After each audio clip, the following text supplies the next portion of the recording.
जी question number 15। Question number 15 में क्या होगा?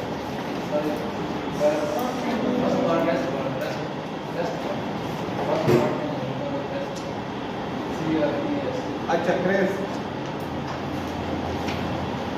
जी, ये नोट्स में लिखे, आज आपको इंशाल्लाह ग्रुप में ये जो पॉइंट्स है ना जो मैं लिखवा रहा हूँ ये प्रिंटेड आपको मिल जाएंगे, ठीक है? रात को ये पॉइंट कितने लिखवाए थे? 70 जी। तो ये लिखे कि discrepancy created by cress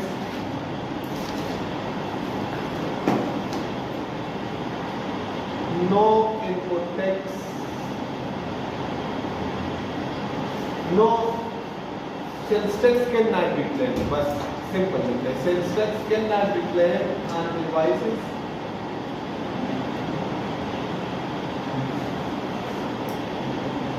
against which discrepancy is created.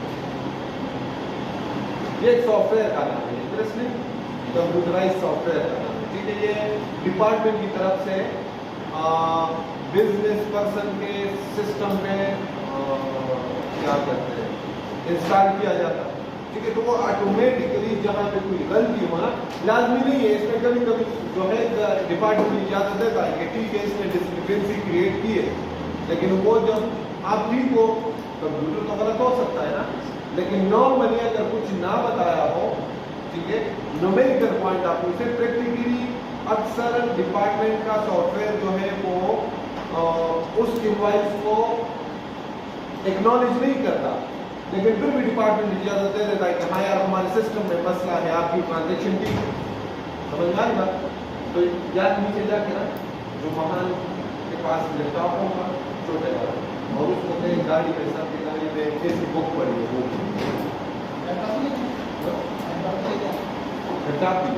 Charger ना लेके आना सिर्फ, ठीक है?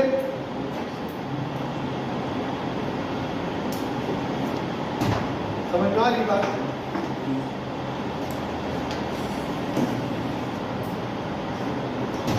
जी, तो क्वेश्चन 15 का ये वाला मसला हल हो गया जी। सेकंड और कोई? हाँ, थर्ड एडजस्टमेंट। अच्छा, बहुत जरूरी है, मैंने आपको कल भी बताया था, बार बार बता रहा हूँ, इनकम टैक्स के न्यूमेरिकल में भी ये बात बताई थी। देखिए पहला एडजस्टमेंट पड़ता है नंबर 1 क्या लिखा हुआ है? Purchases from local registered persons include, underline करें इसको, इस तरह से हाईलाइट करें ना कि आपको ये जो सब हेडिंग है ना, ये कोई भी पढ़ते हुए आपके माइंड में ये हो कि ऑलरेडी परचेजेस में इंक्लूडेड। हम क्या करते हैं, मेरे साथ तो ये होता था, आपका पता नहीं है, मेरे पिछले लेक्चर में भी ये बताया था कि इधर तो पता चल गया कि परचेजेस इंक्लूड, क्योंकि कोई मुश्किल इंग्लिश में नहीं है कि बंदे को समझना है, समझ तो आ जाती थी याद, लेकिन पहले एडजस्टमेंट तक वो बात याद रहती थी, दूसरे एडजस्टमेंट में जाके भूल जाता था कि ये चीजें ऑलरेडी परचेजेस में इंक्लूडेड है। अच्छा, तो ये पहले वाले इंक्लूडेड थे 1.6 मिलियन, तो सही इंक्लूडेड थे या गलत? डिस्क्रिपेंसी वाले, तो हम क्या करेंगे? परचेजेस में से लेस कर देंगे जी। सेकंड वाला भी बता दूं, सेकंड बता दूं जी। Raw material of ₹2 million purchase from AB Enterprises on 2nd August 2015. The payment was made on the same day by pay order. On 15th of August 2015, AB Enterprises informed Rahbar that with effect from 1st August 2015, their registration has been suspended by the Commissioner in Land Revenue. जी, purchases from unregistered person, इनको tax claim कर सकते? नहीं कर सकते। ये purchases कब कर रहा है? 2 को, और उसका रजिस्ट्रेशन कब कैंसिल हुआ है? तो 2 को वो रजिस्टर्ड का क्या रजिस्टर्ड? अनरजिस्टर्ड। तो अनरजिस्टर्ड परचेज पे हम इनको टैक्स क्लेम कर सकते हैं, तो क्या करेंगे? लेस कर देंगे परचेज ले जी। Third, wires and cables of ₹500,000 and electrical and sanitary fittings of ₹9 lakh. These items were used in the renovation underlined. These items were used in the renovation of a factory building. जी, रहबर जो है उसने 5 लाख के और 9 लाख की चीजें दी है, total 14 lakh की। समझ आ रही बात? और वो उन्होंने कहाँ पे यूज किए? क्या मैं फॉर एग्जाम्पल क्या ये इसका स्टॉक इन ट्रेड है सिर्फ? फाइनल कंजम्पशन कौन कर रहा है? रहबर। ठीक है, तो फाइनल सेल्स टैक्स बर्डन किसके ऊपर आएगा? रहबर के ऊपर। तो क्या हम जब फाइनल कंजम्पशन करते हैं, कल मैंने सिंपल सी एग्जांपल दी थी, हम चीनी परचेज करते हैं, शुगर घर में यूज करते हैं, क्या हमने कभी इनको टैक्स क्लेम किया उसके ऊपर? क्या रहबर कर सकता है? जी, फाइनल कंजम्पशन अगर कोई बिजनेस, आपको रहबर आप बिजनेसमैन है ना, और कोई भी बहुत सारे न्यूमेरिकल में ऐसी बात कि उसने फैक्ट्री से, कल मैंने बताया ठीक है कि उसने चीजें परचेज की लेकिन अपने घर की यूज की, तो ये वो फाइनल कंज्यूमर है, इस पे वो इनको टैक्स क्लेम। इनपुट्स के लिए रहबर क्या है? फाइनल। ये 14 लाख परचेज में से क्या कर दोगे?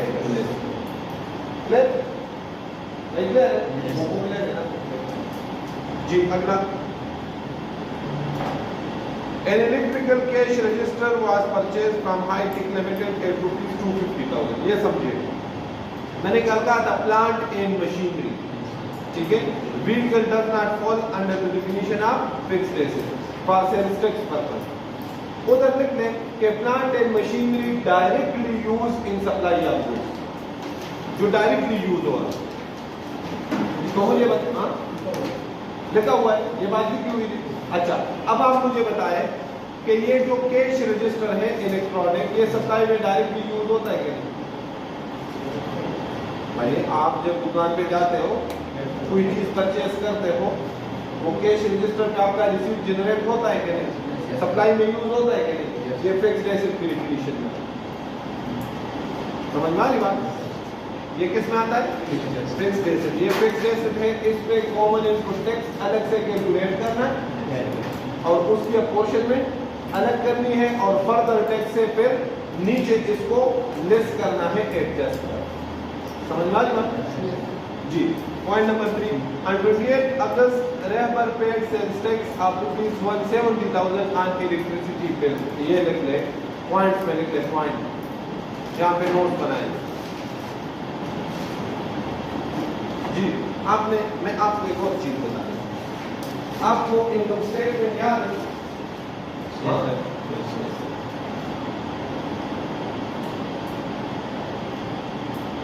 अगर आपको कभी ए से क्वेश्चन दे दे तो आप सॉल्व कर दोगे, इनकम स्टेटमेंट फॉर्म दे सकता है फाइनल में होने पर। ये जो सेल्स टैक्स हम कैलकुलेट करते हैं ना, ये ओरिजिनली इनकम स्टेटमेंट ही होता है। इनकम स्टेटमेंट क्या होता है?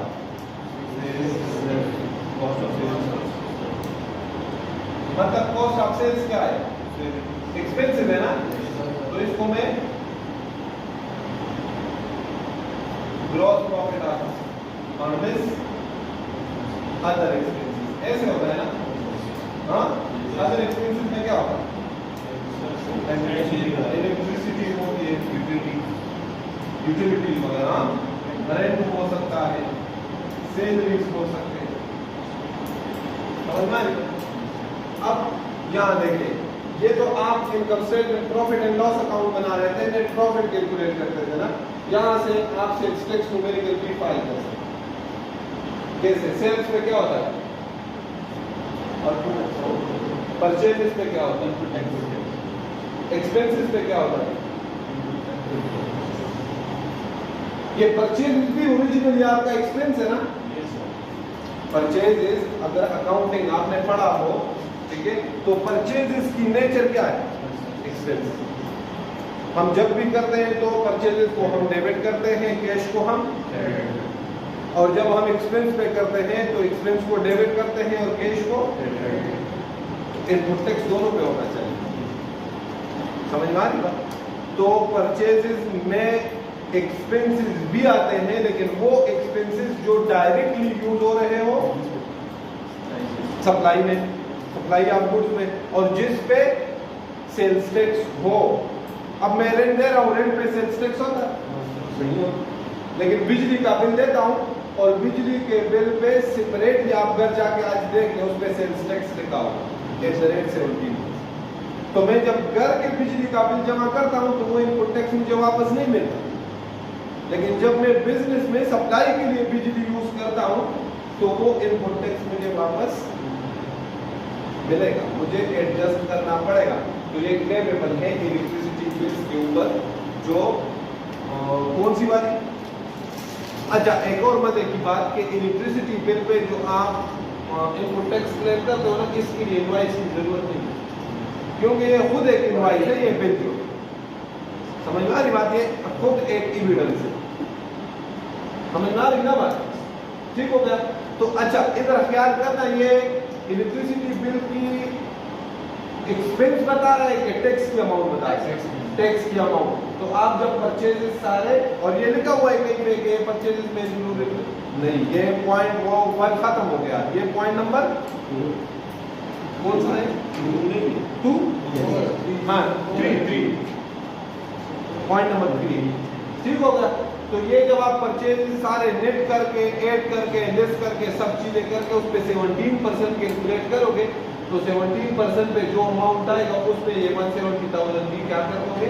ऐड कर दोगे कॉमन इनपुट टैक्स। जो भी बिल हो जिस पे सेल्स टैक्स दो, समझ में आएगा, जो बिजनेस के लिए यूज हो गया रिफंड जी। Number 4, on manufacture equipment ₹375,000 was used for internal testing purpose in R&D department। तो ये सेल्स हो, हाँ सेल्स में आएंगे ना, क्योंकि इसमें फाइनल कंजम्पशन की है। अगला, rebar made free replacement of parts on request from three of its customers. These parts were covered under warranty and had a market value of ₹175,000 point लिखे होगा।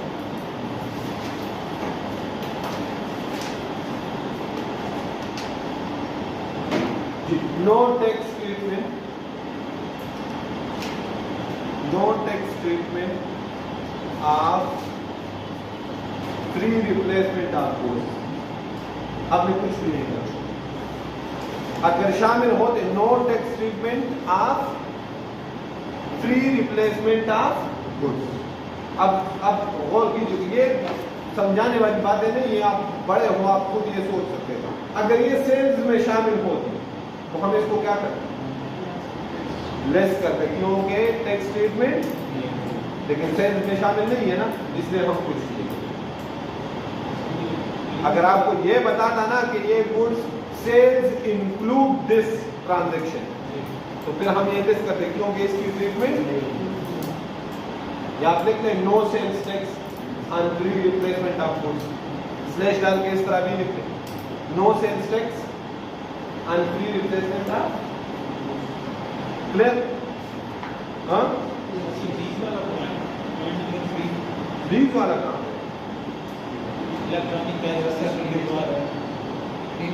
वो निकाल दिया है इन्होंने, इस बुक में तो नहीं है, लेकिन वो भी लिख ले, वो लिख ले, वो था बिल्कुल, वो पास पेपर में था, इन्होंने निकाल दिया है। नानू साहब के बुक में नहीं है ना, उसमें भी नहीं, वो लिख ले। No tax treatment of leased asset under sales tax act 1999। समझ लो बात, लीज्ड का कॉन्सेप्ट सेल्स टैक्स में नहीं, जब तक वो एसेट लीज लेना तब तक उस पर कोई सेल्स टैक्स नहीं। Sales tax act 1999। अच्छा, ये पॉज मुझे आप जल्दी है ना, मैंने आपको कहा था मेरे मेहमान आ रहे, जल्दी क्वेश्चन नंबर 16 जी, कहाँ पे प्रॉब्लम है? मैंने आपको कहा था अटेम्प्ट करा। Jet fuel to Pak airways proceeding to Oslo, underline करें जी। ये जो फ्यूल उसको दिया हुआ है, क्या ये लोकली इस्तेमाल हुआ है या बाहर चला? ये याद रखें, ये कॉन्सेप्ट याद रखें। किसी भी एयरलाइंस को जब पाकिस्तान में ऑयल सप्लाई किया जाता है, ठीक है, तो अगर वो ऑयल, वो एयरलाइन जो है वो विद इन द कंट्री उस ऑयल को यूज करे तो ये लोकल सेल्स होगी। ये क्या कंसिडर होगी? Local sales to registered person. Airline वाले हमेशा रजिस्टर्ड होते हैं, कोई रेट तो नहीं है ना कि अंदर रजिस्टर्ड काम करे। और अगर किसी एयरलाइन को ऑयल सप्लाई किया जाए और उस एयरलाइन ने बाहर मुल्क में सफर करना, तो ये एक्सपोर्ट्स में आता है। ये किस में आता है? तो ये क्या कंसिडर होगी? Zero rate. समझ में आ रही बात? भाई क्लियर है ना? देखिए ना, आप जो है अब दुबई को पाकिस्तान से कोई 7, 8, 10 किस्म के एयरलाइंस तो सफर कर रहे होंगे ना पाकिस्तान से। कतर एयरलाइंस भी होगी, दुबई की अपनी भी होगी, सऊदी अरेबिया की भी होगी, और बहुत सारे और भी होगी। पाकिस्तान के लोकल कंपनीज भी होंगी जो पाकिस्तान के अपने हैं, ठीक है। और पाकिस्तान की जो पब्लिक कंपनी है, नेशनल कंपनी है, PIA होगी। तो PIA किस तरह कम्पीट करेगी? ये एक टाइप ऑफ सब्सिडी होती है। ये है कि आप जो है, आपसे हम टैक्स चार्ज नहीं करेंगे 17%, आप चार्ज करेंगे, आपसे तो चार्ज हो गया, लेकिन आप दूसरे कस्टमर से चार्ज नहीं करोगे। तो हम कहेंगे जनाब, जब एयरलाइन वाले कहेगा जब हमने दे दिया तो गवर्नमेंट कहता है भाई ये एक्सपोर्ट्स में आता है, ये हम आपको अपनी जेब से क्या कर देंगे? समझ आ रही बात ना? अब कंपटीशन इंटरनेशनल लेवल पे चलेगी, तो ये किस में आता है? एक्सपोर्ट्स। जी, अगला। हाँ, इंपोर्ट रॉ मटेरियल। हाँ, import raw material. Import raw material purchases from registered person.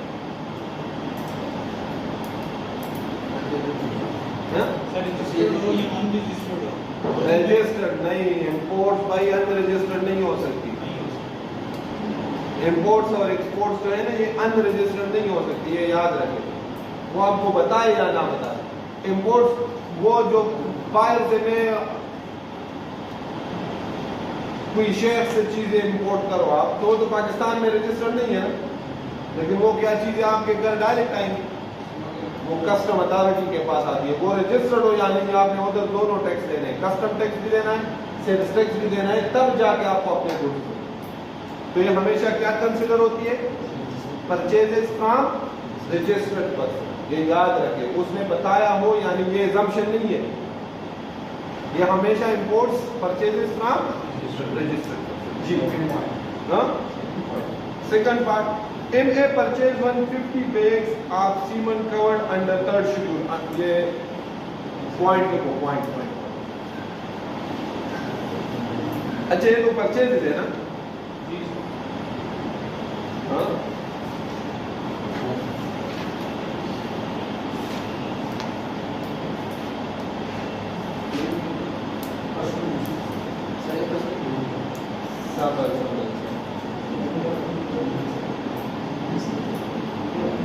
MA purchase 150 bags of cement covered under third schedule for the construction of a bungalow for managing partner. Cement was purchased at the wholesale price of ₹400 per bag. However, the retail price was ₹500 per bag. ये तो purchase में आएंगे ही नहीं, क्योंकि final consumption के लिए, ठीक है। लेकिन इधर एक और बात है कि मेरे जहन में नहीं आ रहा, थर्ड शेड्यूल क्या, वो आएगा आगे तो मैं आपको दिखवा दूंगा, ठीक है। तो यहाँ पे वो बात नहीं है, वो चीप प्राइस में क्या आपने कौन से में लेना है। इधर जो गिवन है ना, एक क्या गिवन है? 500 और एक 400, ठीक है।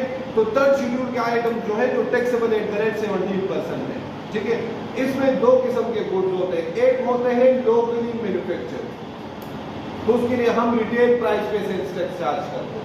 एक होता है इम्पोर्टेड, तो उसके लिए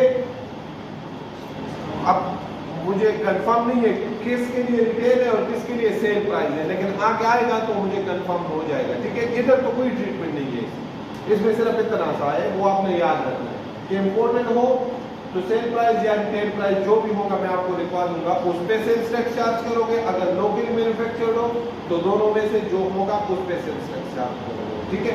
और थर्ड शेड्यूल के लिए एक और चीज भी है, वो चले आगे आएगी, मैं आपको लिखवा। Point number 4, taxable goods to unregistered customers include goods worth ₹2 lakh sold to cottage industry in Bela. The rest of the goods were sold to educational institution in जो जी।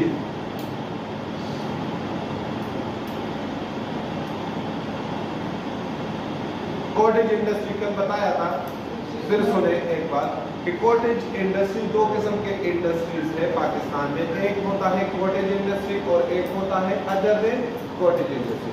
अभी आप सब कॉटेज इंडस्ट्री की डिफिनीशन थ्योरेटिकली आपके course में है, आप याद भी करोगे मतलब कि होता क्या है एग्जैक्ट डिफिनीशन, लेकिन न्यूमेरिकल के लिए आप समझ लें कि कॉटेज इंडस्ट्री छोटे इंडस्ट्री को कहते हैं।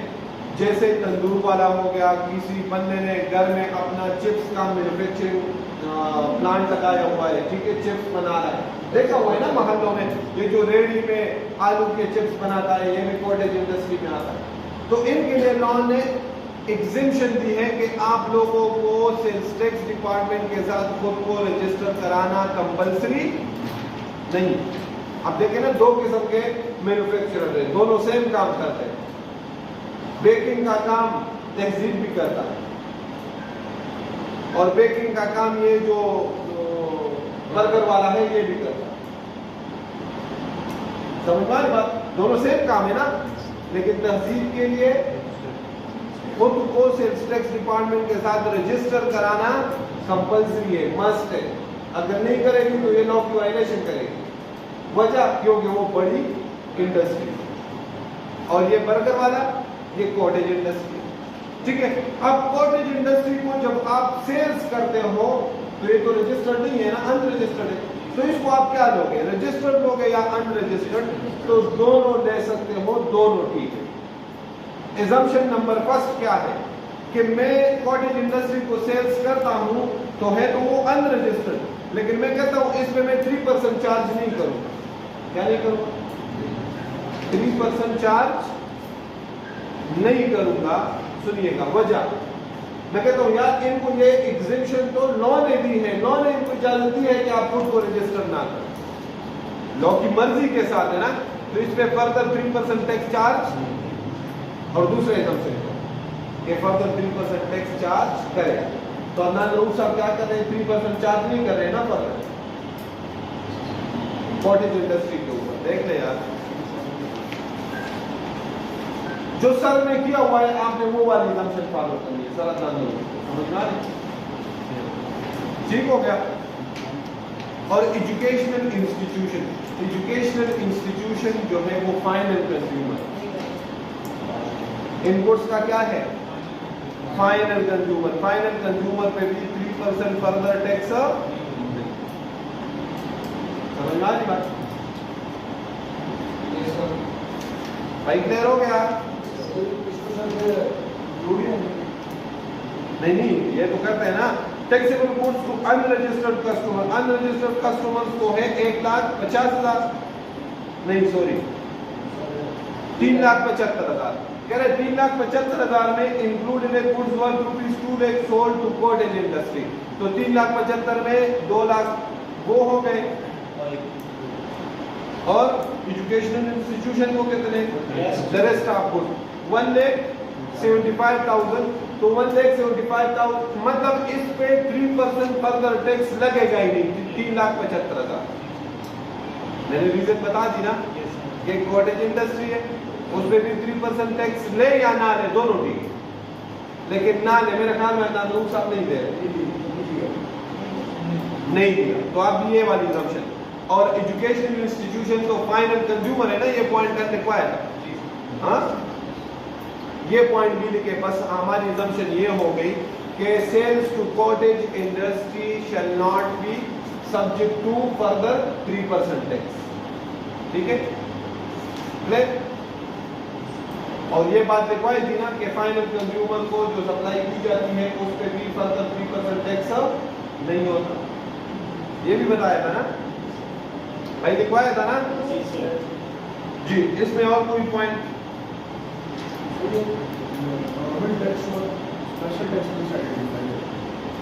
नॉर्मल टैक्स नहीं, डिस्काउंट और स्पेशल डिस्काउंट क्या? स्पेशल डिस्काउंट जो है वो हम उसका इफेक्ट नहीं लेते। जैसे कि आप इसमें कंफ्यूज हो, आपको कहे ना कि 100 रुपीज की सेल है, ठीक है, दो किस्म के आपको बता सकता है, ठीक है, और इसमें जो है ये ग्रॉस सेल है और इसमें 10% जो है स्पेशल डिस्काउंट है। समझिएगा रेहान, कौन सा? Special discount. तो हम सेल्स टैक्स चार्ज करेंगे 100 पे 17% से, हम 10% डिस्काउंट तो इसमें लेस नहीं करेंगे। लेकिन अगर आपको कहे कि 10% डिस्काउंट नॉर्मल डिस्काउंट है तो फिर हम सेल्स टैक्स चार्ज करेंगे 90 रुपीज। समझ में आएगा? कभी कभी वो आपको बताएंगे आफ्टर डिस्काउंट, आपको बता देंगे कि 90 रुपीज की सेल है, आफ्टर 10% स्पेशल डिस्काउंट, तो 90% ये कितना है? 90% में 90 रुपीज है, 90% इसको 100 पे ले जाए तो आपके लिए 100 आप इस रेट से सेल्स चार्ज करें। अगर इफेक्ट लिया हो तो रिवर्स करोगे स्पेशल डिस्काउंट का, अगर ना लिया हो तो कुछ भी नहीं करोगे। और नॉर्मल डिस्काउंट का अगर इफेक्ट ना लिया हो तो लेस करोगे, और अगर इफेक्ट लिया गया हो फिर कुछ भी नहीं। कुछ भी वो आपकी होगी ना परचेज जो ओरिजिनल आपकी इनवॉइस पे जो कॉस्ट होती है वो स्पेशल डिस्काउंट आपको दे, वो आपको नॉर्मल डिस्काउंट दे, आप इनपुट टैक्स उस पे चार्ज करो। समझ में आ रहा? हाँ, point number 9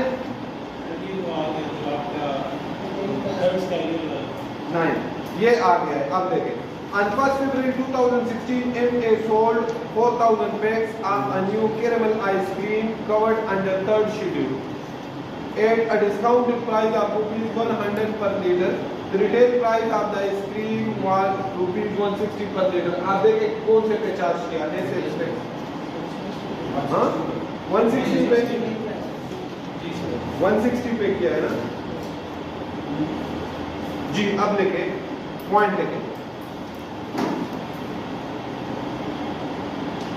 sales tax shall be charged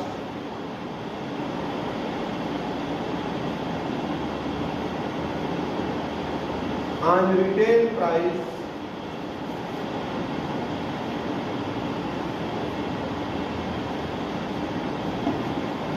on goods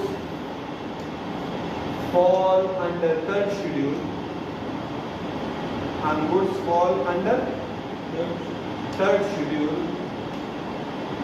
locally manufactured,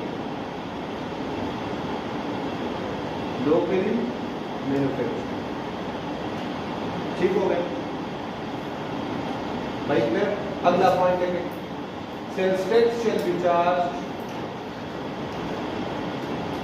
on sale price on goods fall under third schedule।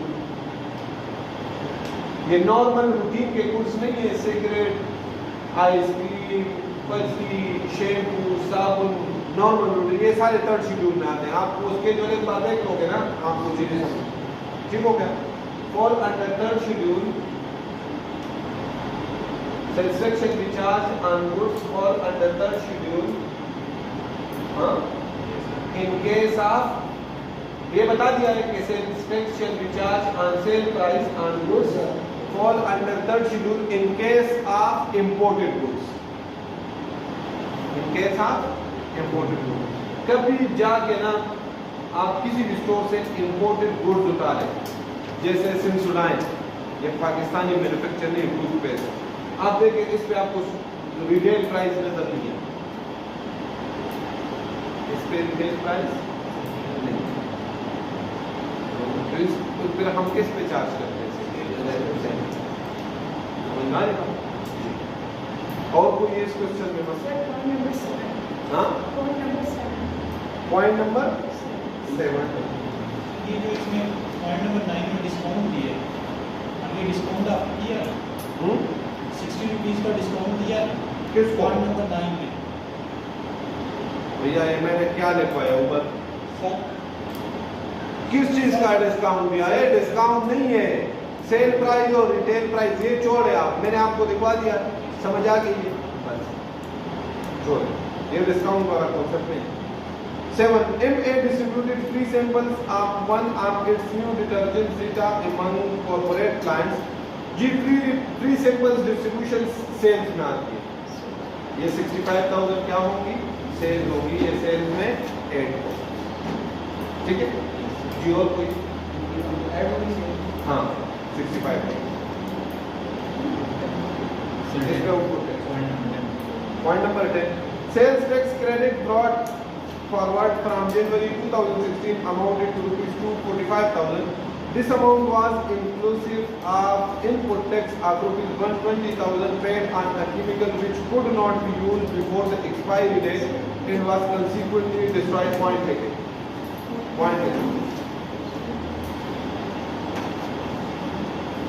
Input tax cannot be claimed. Input tax, ये सारे पॉइंट जो है ना मैं इसलिए लिखवा रहा हूँ आपको थोड़ा सा माइंड में बैठ जाए। ये सारे पॉइंट्स प्रिंटेड मेरे पास पड़े हैं, 35 या 37 पॉइंट्स है प्रिंटेड, ठीक है, वो मैं आपको दूंगा, ये सारे उधर है। लेकिन लिखने से ये फायदा हो जाता है ना, एक बार आपको कॉन्सेप्ट याद रह जाता है जी। Input tax can not be claimed on goods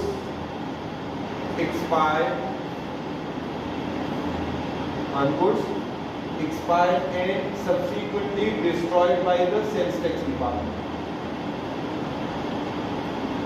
मतलब क्या हुआ? And subsequently destroyed by sales tax department. मतलब क्या हुआ? Sales tax department या under the supervision of sales tax department, ठीक है? ये मतलब क्या हुआ?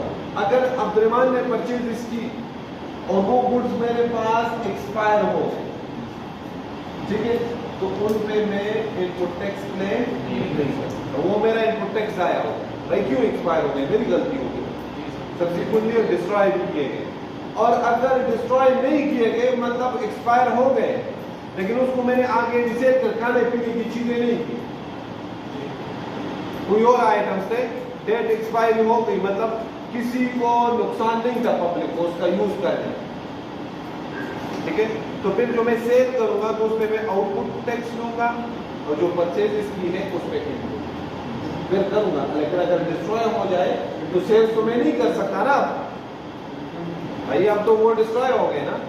ये 3-4 किस्म के कॉन्सेप्ट्स है ना, ये डिस्ट्रॉय वाले, ये उन नोट्स में है, आ गया और आएगा। इसका तो 120,000 ये ब्रॉड फॉरवर्ड में था ना, ब्रॉड फॉरवर्ड टोटल कितना है? 245। तो इसमें कितना परचेजेस है जिसपे हम इनपुट टैक्स क्लेम नहीं कर सकते? 120,000 ना, तो कितना बचा?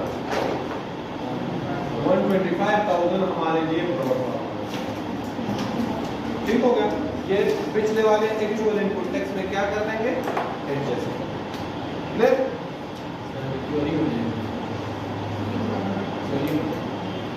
चोरी हो जाए तो वो जो है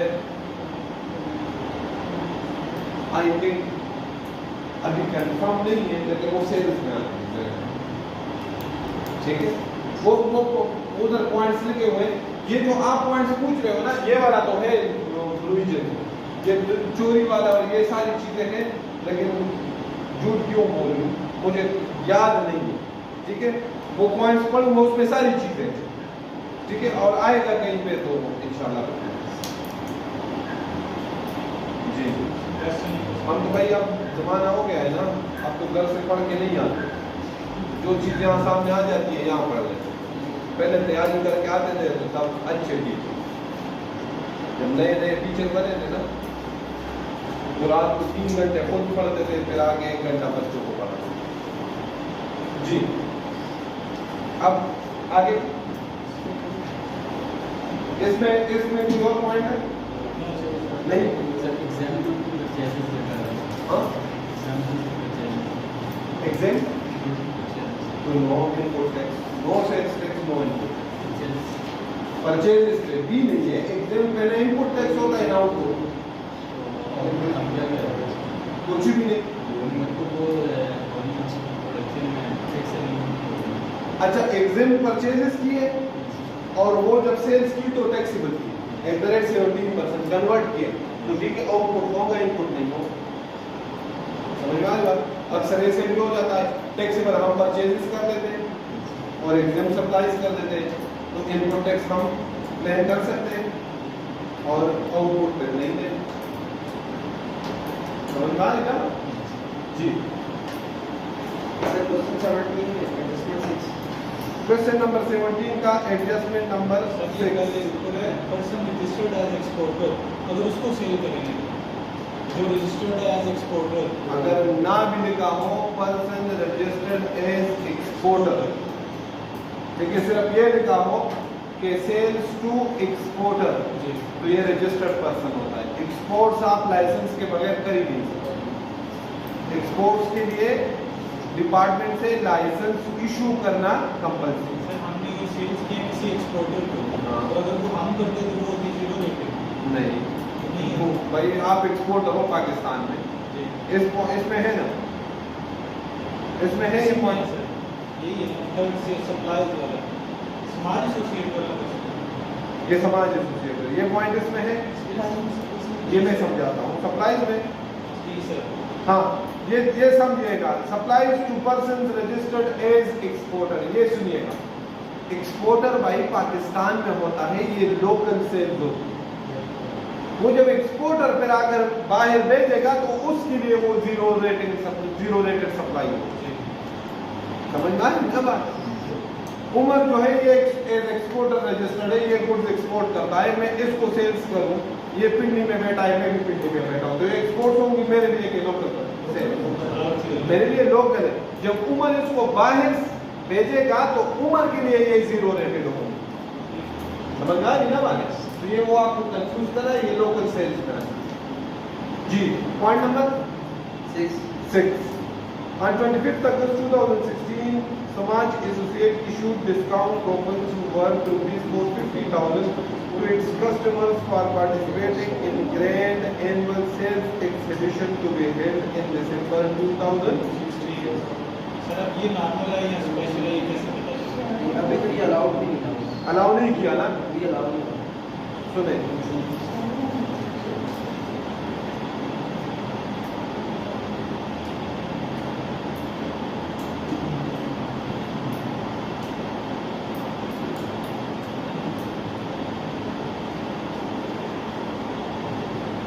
जी, इसके लिए रीजन लिखा होगा ना,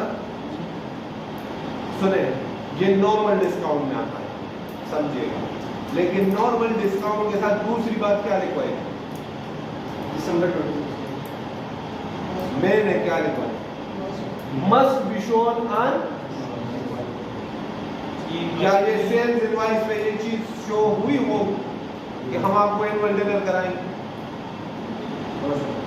भाई ये हुई होगी कहाँ पे यार? यस सर, एनुअल डिनर तो हर जगह पे होता है, इनवॉइस पे शो करते हैं। समझ में आ रही बात? Normal discount plus must be, ये मैंने लिखवाया, must be shown on invoice.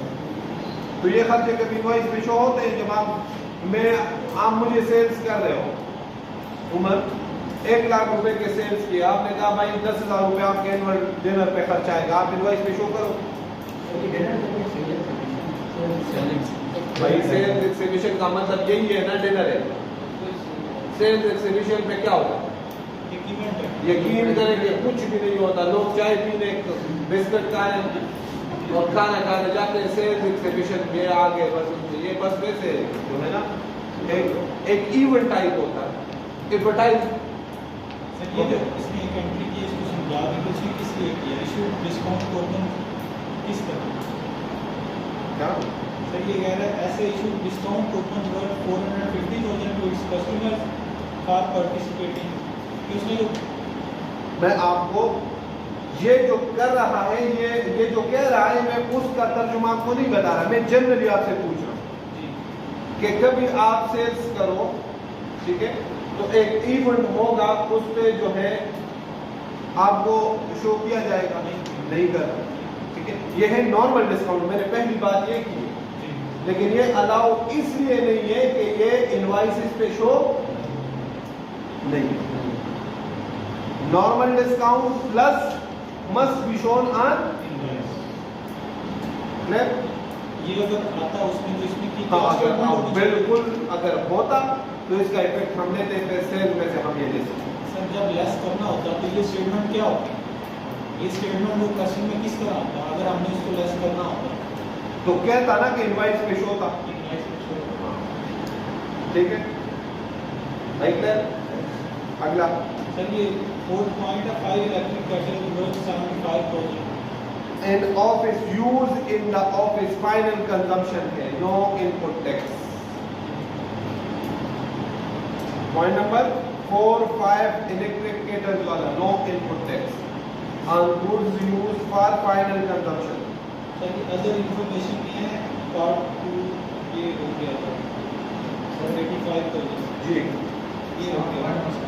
हाँ, सर इसका पॉइंट 5 है, इसका 0.5 on 5th August 16 SA received advance of ₹6 lakh against supply of electric shavers to Bharat Electronics। SA agreed to deliver the goods on September 6 lakh पे sir advance दे दिया तो वो advance से sales tax होगा, हो गया। ये सेल्स है।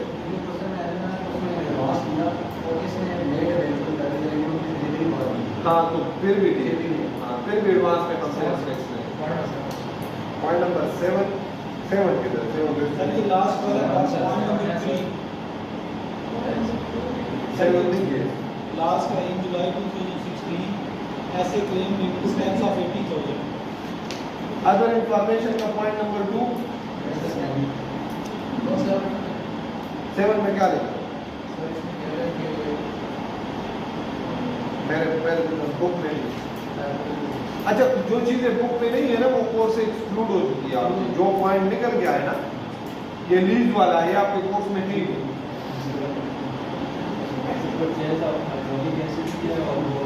यही वाला सर, ये पॉइंट नंबर 3 अदर इंफॉर्मेशन में पॉइंट नंबर 3 नहीं है लिखा हुआ है। अच्छा, परचेज लिक्विड नाइट्रोजन, ये वाला on 10 February 2016 is a purchase liquid nitrogen worth ₹3 lakh from Mole Chemicals, a registered supplier, on credit. On 15th August 2016 is a paid the outstanding amount to MC by way of cross check drawn on his bank account। ये समझिए purchase कब किए? 10 फरवरी 2016 की count करें। 10 मार्च नहीं, 10 मार्च नहीं, 28 फिर तक 18 दिन, मार्च 31 49 काउंट किए थे 186 मुझे करने दो, मुझे भी अच्छा लगता है काउंटिंग। सर फरवरी 18 जी, मार्च के 31 49 अप्रैल के 30 79 मई के 110 जून के 140 जुलाई के 31 कितने 171 अगस्त के 196 अगस्त कब तक ये कंप्लीट हो रहा है? 10 मंथ हाँ 31 180 डेज अगस्त में पूरे हुए। हाँ, अगस्त कब तक? 8 तक, 9 अगस्त तक। पेमेंट कब कर रहा है? 15 और 15 को ये भी नहीं बताया कि पेमेंट कर रहा है। थोड़ा सा आन के खोल के बाई क्रॉस चेक तो 3 महीने बाद का भी हो सकता है। आई के पे गई, सीधी बात नहीं, इतनी सिंपल सी बात उसने लिखी है, लेकिन 99% बच्चों ने ये गलत के बस ठीक है कर दिया। अब 181 डेज पूरे हो गए ना, रिवर्स होना था। लेकिन अगर वो इसी महीने में पे करता तो दोबारा इनपुट टैक्स क्लेम करता। आपने शो दोनों करना था, आपने एक बार लेस करना था, कॉन्सेप्ट के लिए उसको बताना था, प्रैक्टिकली हम नहीं करते। उसको बताना था कि भाई मुझे पता है कि 181 डेज 9 अगस्त को पूरे हो गए, तो ये रिवर्स होना था। 15 अगस्त को पे कर दिया तो फिर दोबारा हम परचेज में ऐड कर दें, समझ में आएगा। लेकिन इधर रिवर्स होना है, दोबारा ऐड नहीं होना। दो रीजन है, पहले आपने उसको बताना है कि भाई 181 डेज पूरे हो गए। दूसरा उसने 15 अगस्त को क्रॉस चेक पे किया है। क्रॉस चेक तो मैं आज आपको दे दूं, डेट उसके महीने बाद का हो।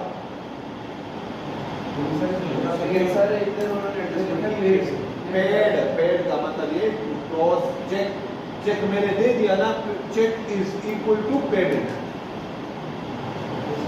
समझ में आ रही ना बात? चेक पे डेट कोई भी हो सकती, तो इधर रिवर्सल होना है, फिर दोबारा इस पे इनको टैक्स नहीं आना। जी अगला, ये उसमें बुक में नहीं है। हाँ? वो उस बुक में नहीं है, पास पेपर में है। ये इससे अगला कौन सा क्या है? सर, इन जुलाई 2016 ऐसे claim input tax of 80,000 on purchase of hydraulic acid, hydrochloric acid, Zam JB Traders. The supplier had not yet deposited the amount of sales tax collected from SA in the government treasury. जी मुझे दे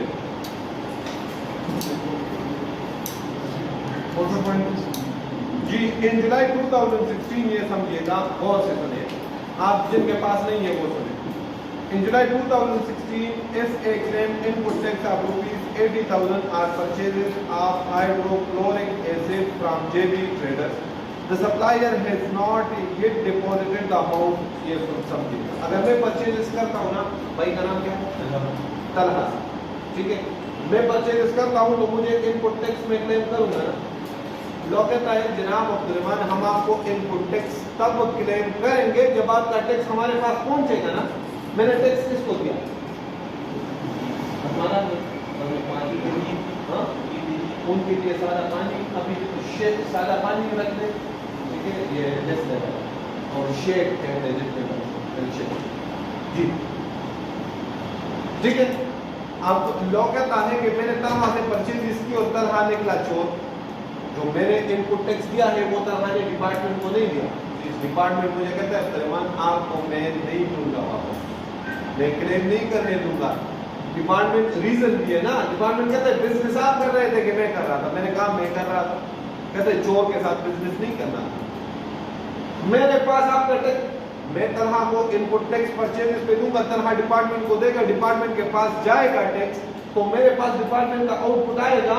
तो जो मेरा tax department के पास गया है वो मैं अपने जेब में रख दूंगा, output tax less input tax जो बाकी रह जाएगा वो दे दूंगा। जब डिपार्टमेंट को मेरा इनपुट टैक्स पहुंचा ही नहीं तो मुझे अपने आउटपुट में क्लेम करने दे दे। समझ में आ रही बात? तो ये वो क्लेम नहीं कर सकता। ये तो है कोर्स में, ये पता नहीं लास्ट वाला। इन अप्रैल 16 SA inadvertently charges sales tax of rupees 58,000 instead of 85,000 on supply of chemicals। कम सेल्स टैक्स चार्ज किया है। सेल्स टैक्स में आउटपुट टैक्स जब 17% कैलकुलेट कर लोगे ना तो कितना चार्ज करना था? 85। चार्ज कितना किया? 85 माइनस 58 is equal to 27। हाँ 27,000 और सेल्स टैक्स में ऐड कर। लेकिन ये टैक्स की अमाउंट है, सेल्स की अमाउंट है। अगर वैल्यू निकालिए सर, हाँ? क्या आगे लिखो तो परमिशन नहीं दी, आगे लिखो तो कमिश्नर से परमिशन नहीं दी।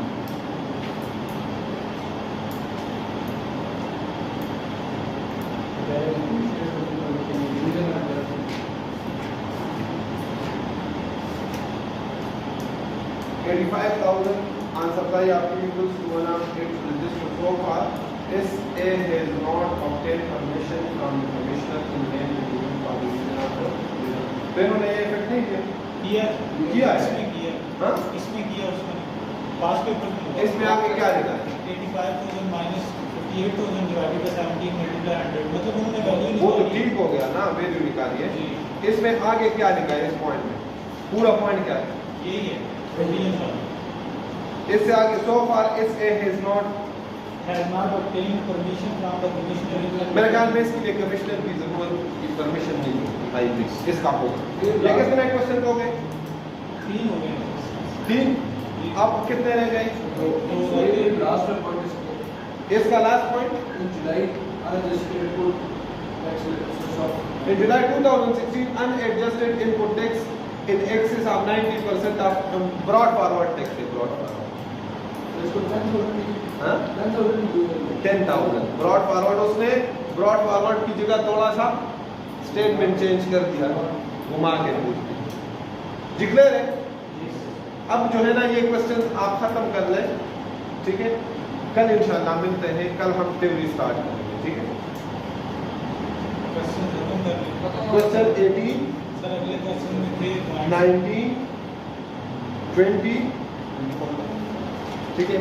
अगले क्वेश्चन में क्या आते हैं? 18, 19 चले आप देखें ना, आप एक दूसरे के साथ अभी डिस्कस करें, मुझे 5-10 मिनट दे दें, ठीक है? मैं फिर आता हूँ 10-15 मिनट के लिए, जो जो आपके इश्यूज है वो डिस्कस करें, सही है? ये स्टॉप कर दे, बस स्टॉप।